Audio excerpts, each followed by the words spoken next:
Dear student, today we are going to study chapter number 8, the noun case. This is the chapter from the Decent English Grammar book and composition.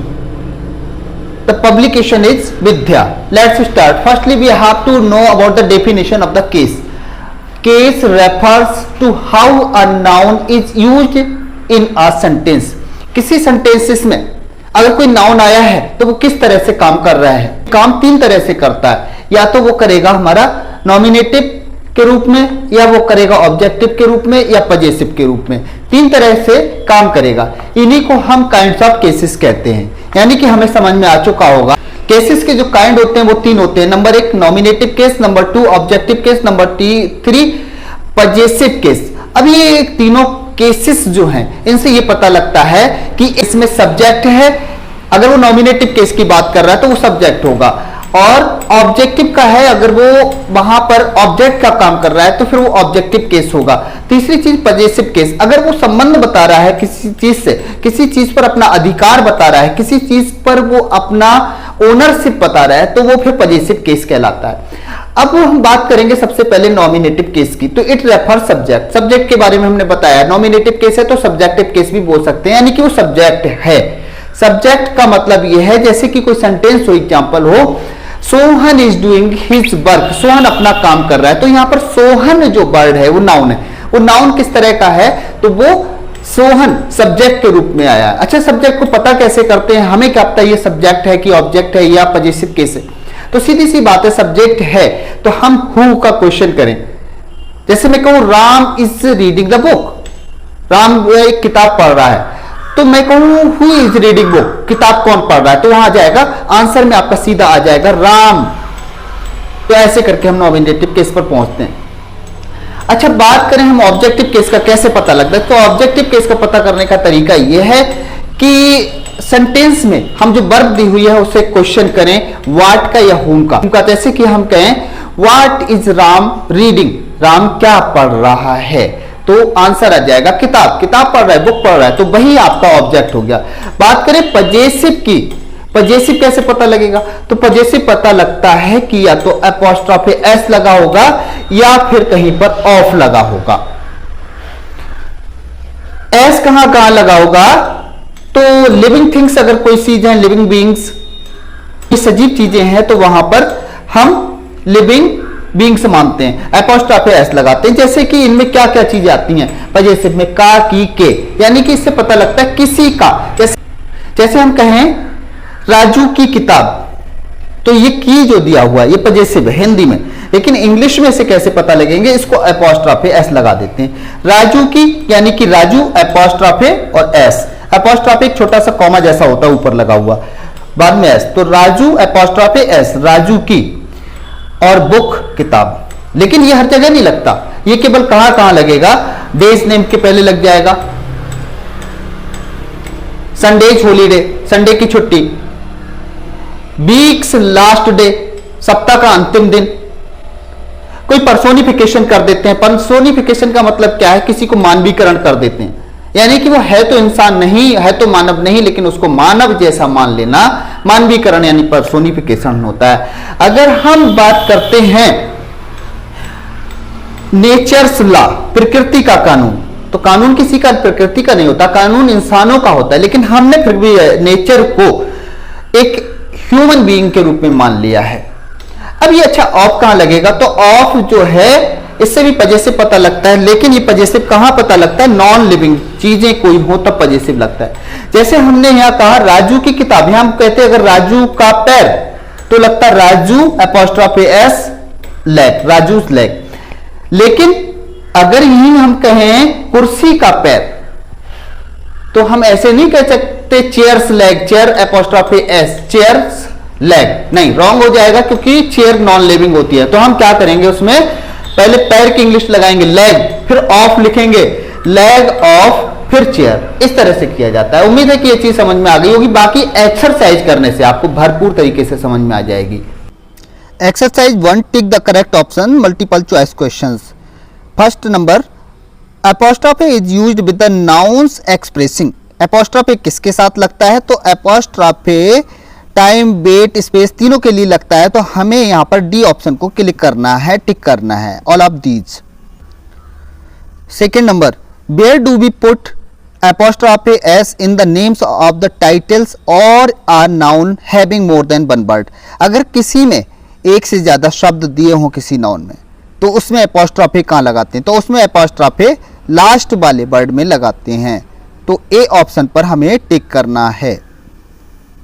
When is apostrophe s used with the plural nouns? Plural nouns के साथ में apostrophe s कहाँ लगता है? तो यहाँ B option पर हम टिक कर लेंगे। A noun or pronoun used as the object of a verb in the, तो ऑब्जेक्टिव केस में हमारा ऑब्जेक्ट किससे पता लगेगा? ऑब्जेक्टिव केस से पता लगेगा, यानी कि C option is correct. 5 number, we use apostrophe s when, कब लगाते हैं apostrophe s? जब इन ऑल द केसेस। इसमें डी ऑप्शन ठीक करना है, इसी पे क्लिक करेंगे, टिक करेंगे। क्यों? Possessor is the person only, ठीक है। Lifeless things is the personified और डिग्निफाइड। अगर कोई लाइफलेस चीज है और उसको हम पर्सोनिफाइड कर दे रहे हैं तो भी तो होता है ना, मानवीकरण कर देते हैं। पजेसर इज पर्सन और एनिमल, तो यहाँ पर तो लिविंग बींग्स हो गया, तो हमें सभी के साथ लगाना था, तो इन सभी में टिक ना करके लास्ट वाले पर हम टिक कर देंगे, in all the cases. Exercise 2, pick out the nouns. पहले हमें नाउन्स निकालने हैं इसमें से। In the following sentences and write them in 3 columns, nominative, objective and possessive. उसके बाद उसे बताना है उस नाउन को कि वो ऑब्जेक्टिव है, नॉमिनेटिव है या फिर पजेसिव है, कौन सा है। तो चलो स्टार्ट करते हैं। सबसे पहले में first number sentence, the players have picked the ball. तो सबसे पहले प्लेयर्स भी इसमें है और बॉल दोनों ही नाउन है। इसको हमारा नॉमिनेटिव केस हो जाता है और ये ऑब्जेक्टिव केस हो जाता है। Number 2, Marina loves her brother. Marina भी है और ब्रदर भी है। मरीना नॉमिनेटिव केस है और ब्रदर ऑब्जेक्टिव केस है। Number 3, mother's love has no equal. वैसे तो मदर जो है हमारा वो सब्जेक्ट है, मदर्स लव इतना सब्जेक्ट है, लेकिन इसमें मदर्स से हमारा दिख रहा है पजेसिव, पजेसिव, और बाकी इसमें कुछ है नहीं। 4 नंबर पे जाएंगे, Akhilesh is learning his lesson. Akhilesh nominative case है और लेसन ऑब्जेक्टिव केस है। 5 number, we shall invite the chief minister.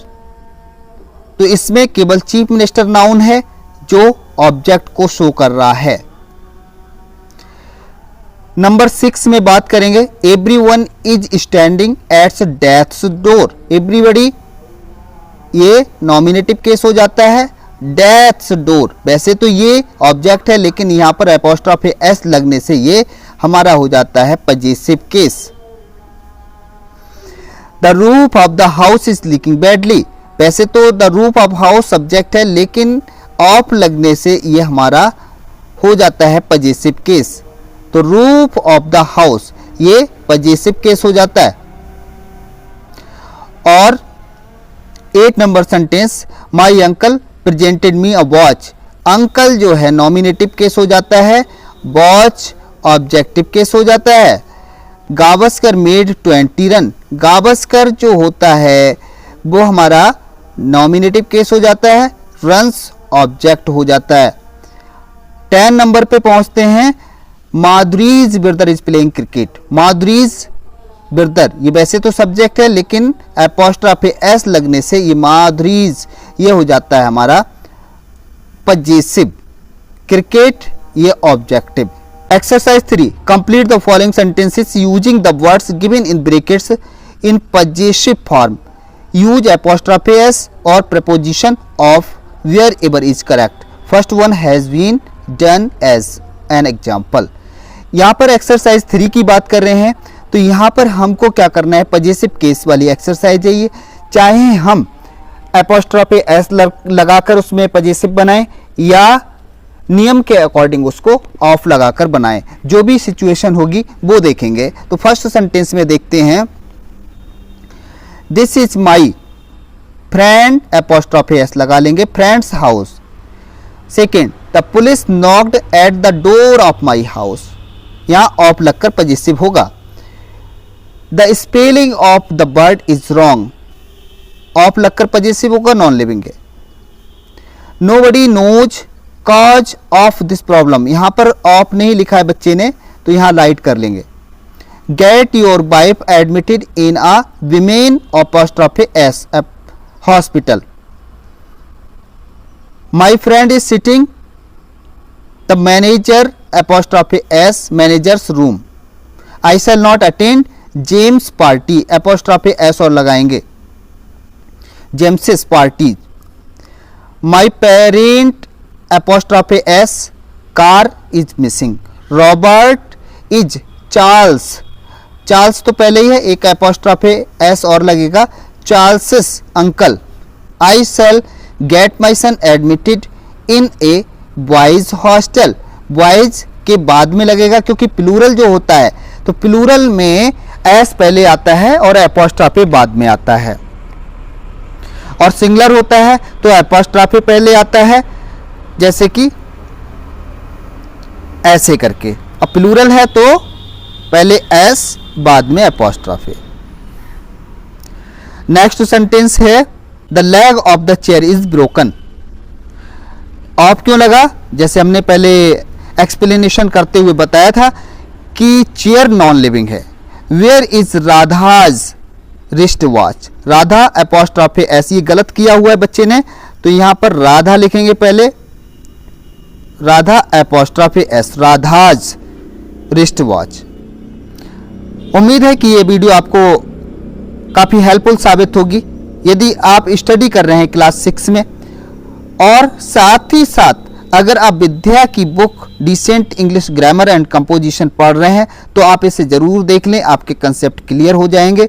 और इसी तरह की वीडियोस देखने के लिए आगे भी बने रहिए। आपका हृदय से बहुत बहुत धन्यवाद। और अगर आप पहले के चैप्टर्स की वीडियो देखना चाह रहे हैं तो डिस्क्रिप्शन में दिए हुए लिंक को क्लिक करें। धन्यवाद। जय हिंद, जय भारत।